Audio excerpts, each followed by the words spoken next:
صبح بدا من طلعته۔ یونس علیہ السلام کی دوستی ہوگی حضرت جبریل امین سے، اور جناب جبریل ملنے آئے۔ حضرت یونس علیہ السلام فرمانے لگے جبریل میرا دل کرتا ہے مجھے اس بندے کی ملاقات کرا جو اللہ کا سب سے زیادہ عبادت گزار بندہ ہے۔ حضرت جبریل امین لے گئے دور دور فلسطین کے علاقے میں، اور لے جا کر ایک بندے سے ملاقات کرائی جس کی دونوں آنکھیں بھی کوئی نہیں تھی، دونوں بازو بھی کوئی نہیں تھی، دونوں پیر بھی کوئی نہیں تھی، اور اس بندے کی زبان پر لفظ بڑا کیا جاری تھے، یا اللہ تیرا شکر ہے، یا اللہ تیرا، بول کے کہیے یا اللہ تیرا، اے اللہ تیرا شکر ہے، شکر شکر کر رہا تھا۔ حضرت جناب سیدنا یونس علیہ السلام کہنے لگے میں نے تجھے عبادت گزار کو ملانے کو کہا تھا، تو کہاں لے آیا؟ حضرت جبریل کہنے لگے یونس یہ ہر چیز جانے کے باوجود اپنے رب کی رضا پہ راضی ہے۔ اس وقت دنیا میں نبیوں کے بعد جس سے اللہ سب سے زیادہ پیار کر رہا ہے وہ یہی بندہ ہے، یہ اپنے رب کی رضا پہ راضی ہے۔ اے تن میرا کنگھی ہوئے تے میں زلف سجن دی واواں، تے پوش میرے دی جتی بن جائے تے میں یار دی قدمی آواں، مارو مارو مینو مار مکاؤ کوئی عذر نہ پیش لے آواں، تے جے سونا ہی میرے دکھ وچ راضی، جے سونا ہی میرے دکھ وچ راضی، جے سونا ہی میرے دکھ وچ راضی تے میں سکھ نو چلے ڈاواں۔ مانا کہ جب اس حال میں راضی ہے تو بس ٹھیک ہو گیا، ٹھیک ہو گیا۔ وصل اچھا ہے نہ فراق اچھا ہے، بس جس حال میں محبوب رکھے وہی حال اچھا ہے، بس جس حال میں انہوں نے رکھا بات ٹھیک ہو گئی۔ اس میں اب انسان شکوہ کرتے پھرے کہ یہ کس طرح ہے وہ کس طرح، اپنے آپ کو مطمئن رکھا ہے۔ مشکل کے بعد جو آسانی آئی، حضرت لقمان حکیم ان کے نام پر قرآن مجید کی پوری سورت ہے۔ حضرت لقمان حکیم علیہ رحمہ آپ اپنے بیٹے کو نصیحت کر رہے تھے، کہنے لگے بیٹا کو مشکل آئے تو گھبرانا نہیں، کوئی مشکل آئے تو کرے بیٹوں کو سمجھ آ جائے کہ مشکل آئے تو، سمجھ آ رہی ہے بات کی، مشکل آئے تو۔ اور کیا خوبصورت جملے، بیٹے کو بٹھا کے کہتے ہیں بیٹا چھوٹی مشکل آئے گی تو اللہ بڑی مشکلات آسان کر دے گا، سمجھو چھوٹی مشکلات آئیں تو اللہ نے بڑی مشکلیں اس نے آسان کر دی۔ اور آپ کو بتاؤں اصل انسان ہوتا ہی وہ ہے جو مشکلوں میں جینے کا ڈھب سیکھ جاتا ہے، وہ بن جاتا ہے جو کرب کے حالات میں جینے کا سلیقہ سیکھ جاتا ہے۔ اپنے بچوں کو یہ سمجھانا، حضرت لقمان بیٹے مشکل آئے تو گھبرانا نہیں، بڑی کو ٹال دیتی ہے، وہ نیکی کا اور آسانی کا پیش خیمہ ہوتی ہے۔ اللہ اس کے بعد آسانی سمجھا رہے ہیں۔ کچھ دنوں کے بعد کہنے لگے آؤ فلاں اللہ کے نبی کی ملاقات کو چلیں، فلاں نبی علیہ السلام سے ملنے چلتے ہیں۔ اس زمانے میں جو نبی تھے ان سے ملنے چلے گئے۔ بیٹے کو بات یاد تھی، گھوڑے پہ بیٹھے، امام ابن جوزی نے اس کو لکھا ہے، گھوڑے پہ بیٹھے تھے دونوں کے پاس گھوڑے تھے۔ اب رستہ بہت زیادہ تھا، کھانا ساتھ لے لیا، پانی ساتھ لے لیا، رستہ لمبا تھا، صحرا کا علاقہ تھا۔ جب جانے لگے تو اتنی سخت گرمی ہوئی کہ گھوڑے بھی بے ہوش ہونے لگے، اچانک ایسی گرم لو چلی کہ گھوڑے بھی۔ اب دونوں باپ بیٹا جو تھے وہ بڑی جوش میں تھے کہ جانا ہی جانا ہے، گھوڑے سے اتر کر کے پیدل چلنے لگے۔ اب پیدل چلتے چلتے ذرا آگے گئے تو گرمی میں جتنا بندہ پیدل چلتا ہے اتنا پیاس بھی زیادہ لگتی ہے، تو پانی پیتے رہے، کھانا کھاتے رہے، کھانا پانی بھی ختم ہو گیا۔ تھوڑا آگے چلے نا، اس قدر تکلیف بڑھی کہ حضرت جناب لقمان کے بیٹے کے پیر کے اندر ایک ہڈی پیوست ہو گئی، اتنی بڑی ہڈی تھی وہ اندر ہی چلی گئی، پیر خون کے فوارے گرنے لگے، بیٹا بے ہوش ہو گیا۔ حضرت لقمان اس کے سرانے بیٹھے تو بیٹا تھا نا، آنکھوں میں آنسو آ گئے۔ بیٹے نے آنکھ کھولی تو کہنے لگا ابا جی آپ تو صبر کرنے والے ہیں، آپ رو رہے ہیں۔ فرمایا بیٹے میں کیا کروں، میرے سینے میں جو دل ہے وہ ایک باپ کا دل ہے، تو باپ جو ہوا تیری دکھ پر رونا آیا۔ بڑی مشکل سے دانت کے ساتھ ہڈی نکالی، ہڈی نکلی تو خون بھی چلا۔ صاحب زیادہ کہنے لگا حضور آپ نے تو کہا تھا ہر مشکل کے بعد آسانی ہوتی ہے، اور چھوٹی مشکل دے کے اللہ بڑی سے بچا لیتا ہے، تو ہم تو اچھے کام چلے تھے، مشکل پہ مشکل، مشکل پہ مشکل، یہ کیا ہے؟ حضرت لقمان کہنے لگے بیٹا نہ تو رب کی حکمتوں کو جانتا ہے نہ پوری طرح میں جانتا ہوں، لیکن جو میں نے کہا تھا وہ بات سچی ہے۔ فَإِنَّ مَعَ الْعُسْرِ يُسْرًا إِنَّ مَعَ الْعُسْرِ يُسْرًا، اللہ ہر مشکل کے بعد آسانی عطا فرمائے گا، اور فرمایا میرا ایمان ہے کہ ضرور عطا فرمائے گا۔ یہ بات کہہ رہے تھے کہ سامنے سے دھواں اٹھا، اتنا سخت دھواں اٹھا کہ آپ نے سوچا شاید وہاں بادیا وہاں جاتے ہیں۔ وہاں چلنے لگے تو پیچھے سے کسی نے آواز دی ٹھہر جاؤ رکو، وہیں رک گئے. تھوڑی دیر گزری تو کہا رک جاؤ. جب رکے تو ایک بولنے والا بولا، کہنے لگا تمہارے لیے تھوڑی دیر کے بعد جانوروں کا بندوبست کر دیا جائے گا، کھانے کا بھی بندوبست ہو جائے گا، بچے کا پیر بھی صحیح ہو جائے گا، چلے جانا لیکن ذرا ٹھہرو. حضرت لقمان کہنے لگے بولنے والے تو کون ہے؟ تو کہنے لگے میں اللہ کا فرشتہ ہوں، میں اللہ کا فرشتہ ہوں. کہا اللہ کے فرشتے اور یہ سارا کچھ کیا ہے؟ تو فرشتہ کہنے لگا اصل بات یہ ہے کہ سامنے بستی پر مجھے عذاب نازل کرنے کا حکم ملا تھا، آپ بڑی تیزی سے آ رہے تھے، میں نے رب سے دعا کی کہ اللہ اس باپ بیٹے کی غلطی کوئی نہیں، مہربانی فرما. رب نے پہلے آپ کو صحرا میں الجھایا، پھر میری دعا کی برکت سے آپ کے گھوڑے ٹھہر گئے، پھر میری دعا کی برکت سے آپ کا پانی ختم ہوا، پھر میری دعا کی برکت سے آپ کے بیٹے کو زخم آیا، پھر میری دعا کی برکت سے سامنے سے دھواں اٹھا. فرمایا یہ جو تمہیں مشکل پہ مشکل آ رہی تھی، یہ تو میرا رب تمہیں عذاب سے بچانا چاہ رہا تھا.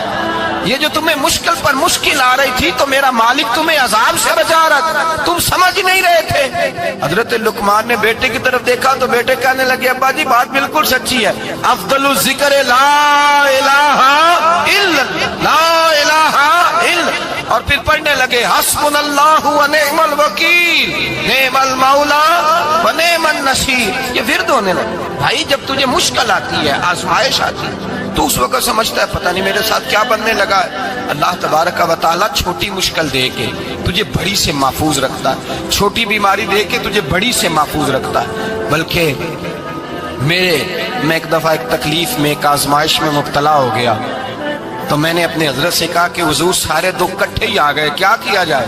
تو آپ فرمانے لگے بڑے خوش نصیب ہو، جوانی میں اللہ نے دکھ دے دیے، بڑھاپے میں آئے تو برداشت نہیں ہوتے.